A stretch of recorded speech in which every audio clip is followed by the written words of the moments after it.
ಹೌದು ಸರ್, ನಾನು ಮೊದಲನೇ ಸಿನಿಮಾದಿಂದ ಇಲ್ಲಿವರೆಗೂ ಅದೇ ಕೆಲಸ ಮಾಡ್ಕೊಂಡು ಬಂದಿದ್ದೀನಿ. ಅದೇ ನನ್ನ ಯಶಸ್ಸಿಗೆ ಕಾರಣ ಅಂತ ನಾನು ಅಂದ್ಕೊಳ್ತೀನಿ. ನಿರ್ದೇಶಕರು ಏನು ಹೇಳ್ತಾರೋ ಅದನ್ನು ಗೆರೆ ನಾನು ಯಾವತ್ತೂ ದಾಟಿಲ್ಲ, ದಾಟೋದು ಇಲ್ಲ ಸರ್. ಅದು ನನ್ನ ನಂಬಿಕೆ.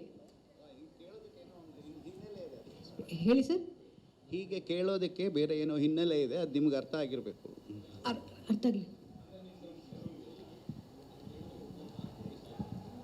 ನಾನು ತುಂಬ ಬ್ರಿಲಿಯಂಟ್ ಅಂತ ಅನಿಸ್ತು ಸರ್ ನನಗದು ಸನ್ನಿವೇಶ.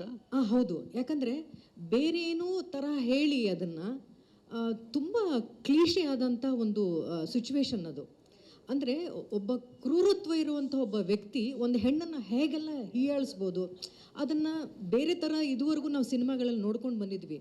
ಆದರೆ ಅಷ್ಟು ಸೂಕ್ಷ್ಮವಾಗಿ ಹೆಂಡತನನ್ನು ಪ್ರಶ್ನೆ ಮಾಡುವಂಥ, ಆಕೆಯನ್ನು ಅವಮಾನಿಸುವಂಥ ಒಂದು ಬ್ರಿಲಿಯಂಟ್ ಸೀನ್ ಆಗಿ ನನಗದು ಕಾಣ್ತು. ಅಂದರೆ ಆ ಎರಡು ವರ್ಗಗಳು ಹೆಂಗೆ ನೋಡ್ಕೊಳ್ತಾ ಇದ್ವು ಆಗಿನ ಕಾಲದಲ್ಲಿ ಅಂತ, ಅದನ್ನು ತುಂಬ ಬ್ರಿಲಿಯಂಟಾಗಿ ಸೀನ್ನ ಬರ್ಕೊಂಡು ಬಂದರು ನಿರ್ದೇಶಕರು ಅಂತ ನನಗನ್ನಿಸ್ತು.